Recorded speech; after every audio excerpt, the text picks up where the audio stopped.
Well, welcome to this edition of the 700 Club. We have an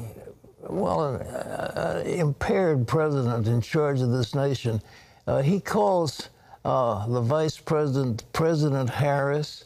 He forgets the name of his defense secretary and where he's located. He forgets the place called the Pentagon.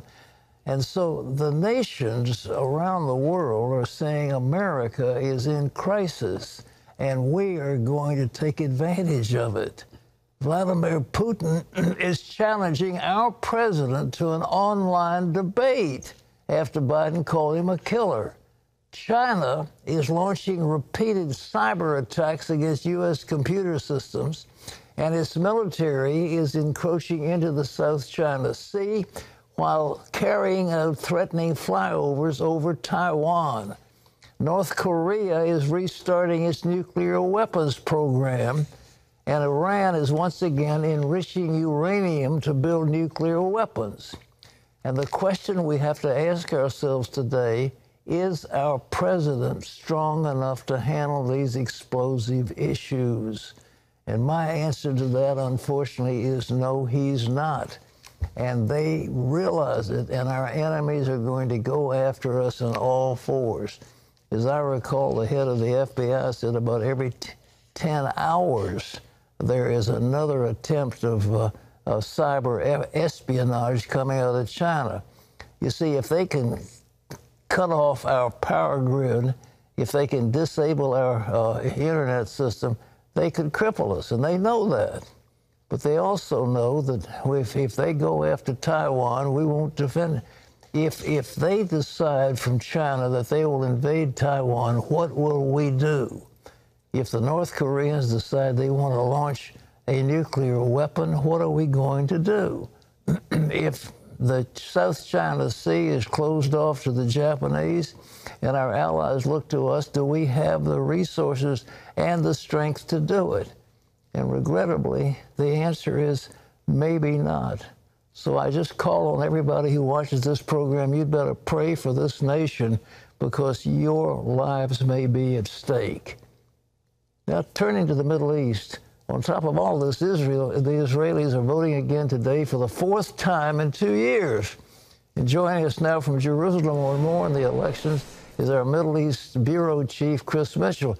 Chris, we're seeing the Iranian threat as a major issue in this election, or is that not the major issue?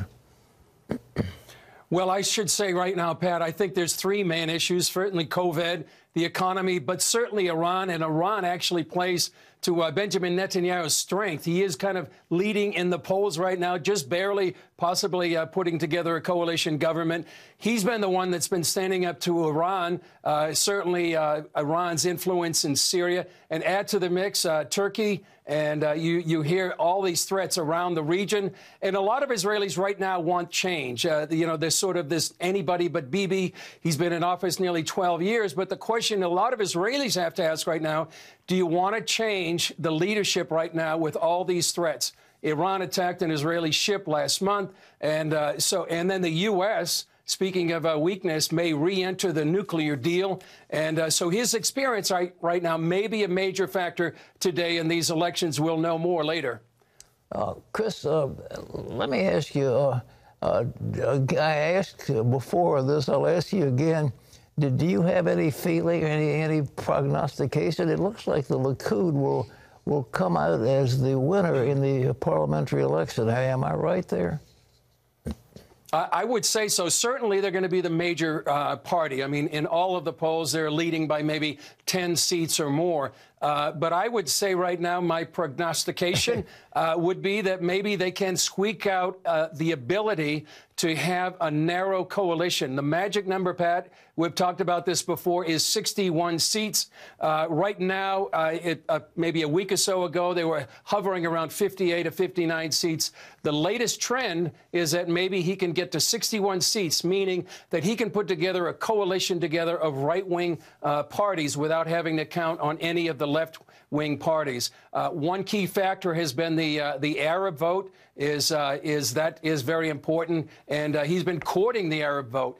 So that's a very important part. And so if I would say anything, Pat, you know, maybe by next week we'll know a lot clearer. We'll have the exit polls tonight, but we'll see what's going to happen.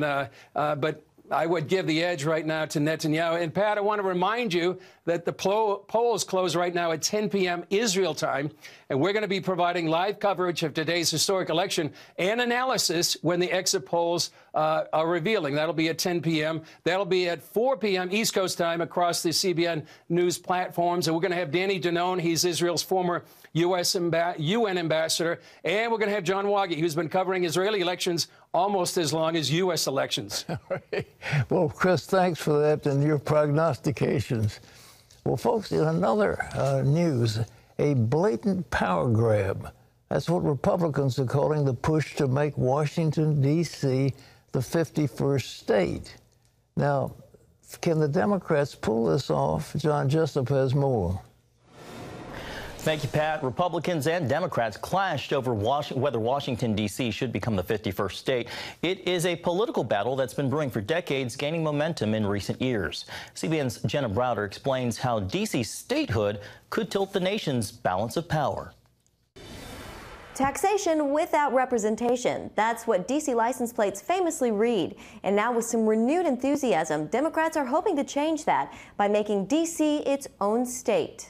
End taxation without representation and pass H.R. 51. Monday, members of the House Oversight and Government Reform Committee held a hearing to examine the issue. Should Washington, D.C. be its own state? After years of stagnation and indifference to the rights of thousands of D.C. residents, there is real and sustained momentum behind this effort. Once seen as a far-left idea, D.C. statehood is now supported by almost all Democrats. And with control of the House, Senate, and White House, this could be their time. The same bill fell flat in 2020. Is there a constitutional reason that the nation's capital is not a state? Yes, absolutely. There's several constitutional reasons why Congress cannot, by simple legislation, transform the District of Columbia into our nation's 51st state. Zach Smith with the Heritage Foundation testified at the hearing. There's the issue of the 23rd Amendment, which gave the district electoral college votes for president and vice president. That should certainly be repealed before D.C. becomes a state. And then there's also the issue, you know, we hear a lot, 37 times previously in our history, states have been admitted by simple legislation. Well, that's true, but no other state owes its very existence to a separate provision of the Constitution, which the district does. Meanwhile, Republicans see the effort as a blatant power grab. Let's be very clear. Today's hearing is all about creating 2 new Democratic U.S. Senate seats. Since D.C. consistently supports the Democratic nominee for president, statehood would tilt the balance of power in the Senate to Democrats. And that's why Republicans want to keep it neutral, independent of any state. It's our duty as representatives for all Americans that we safeguard their capital. And even if this bill passes the House, it faces an uphill battle in the Senate because of the filibuster rule, which requires 60 votes for passage. In Washington, Jenna Browder, CBN News. Thank you, Jenna. To make your voice heard on the issue, you can go to cbnfaithinaction.com and sign the online petition. Pat? You look back at the history of America, apparently the northern states with Alexander Hamilton wanted a capital someplace near Philadelphia or in the north. And Thomas Jefferson, representing Virginia, and the southern states wanted it someplace in the south.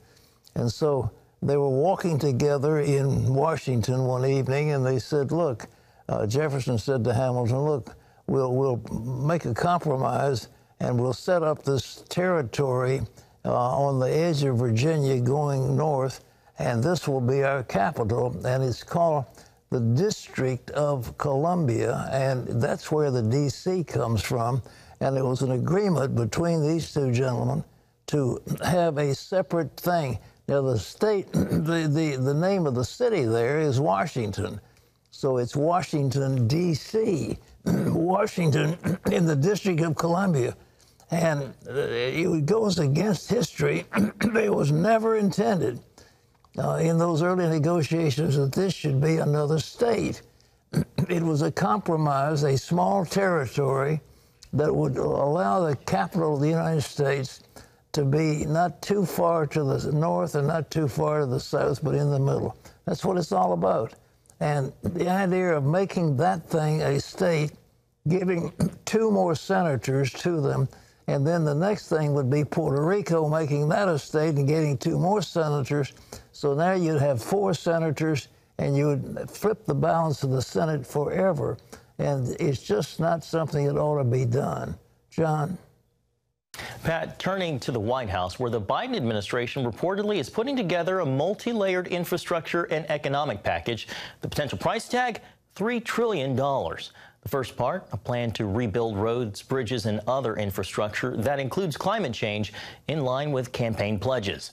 The follow-up, education and other priorities, such as expanding the child tax credit, universal pre-kindergarten, and tuition-free community college. Aides will be briefing the president this week before he signs off on the plan.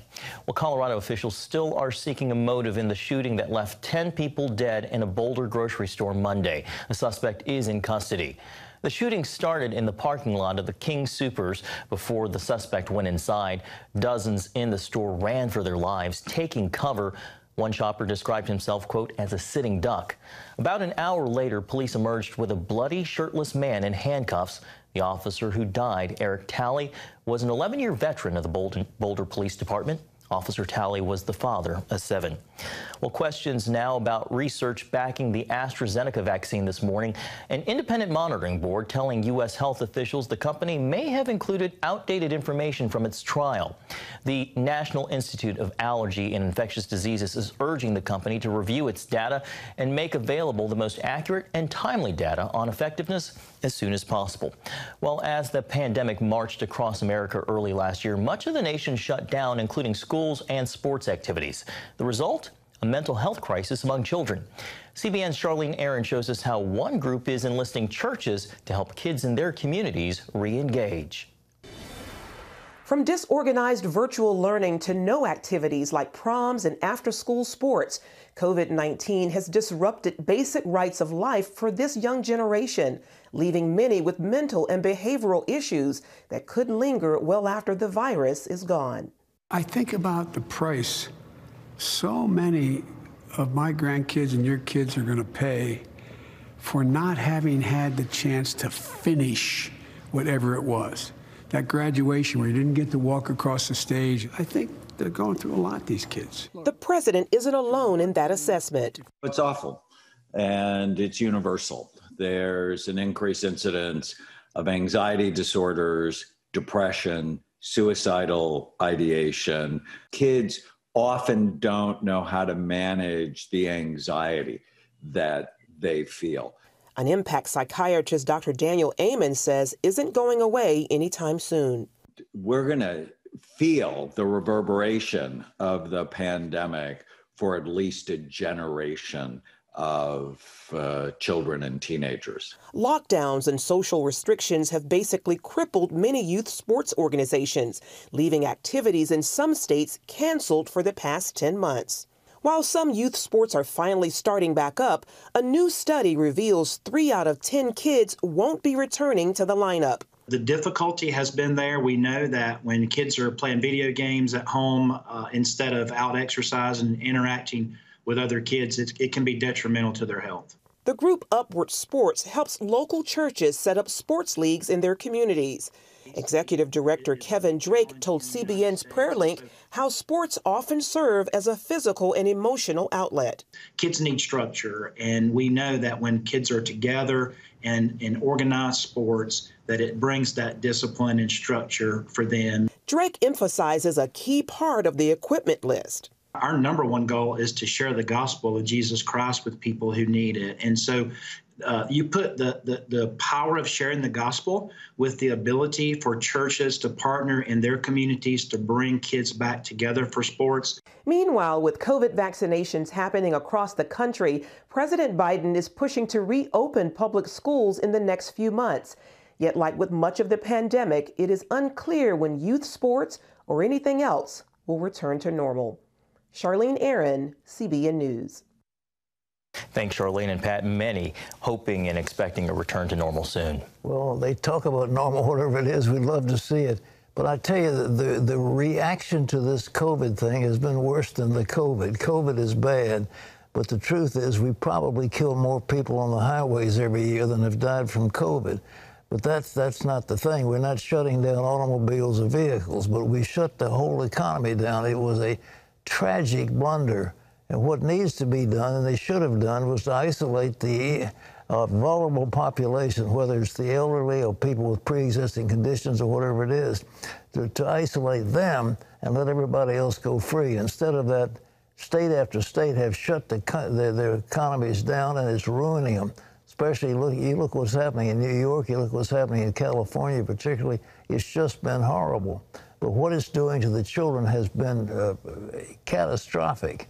And to close classes and not have classrooms for children, I mean, we may be sacrificing a whole generation because of the overreaction to something that shouldn't be that way. Sure, COVID is horrible. Yes, people have died from it. Yes, it is a terrible, terrible disease. But the way to deal with it is different from what they've been doing, and you don't lock the society down.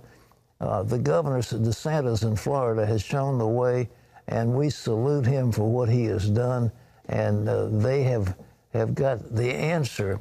And I guess he's probably being looked upon as a potential Republican nominee for president because of the work he's done in Florida vis-a-vis what's being done by the governor subject to recall in California.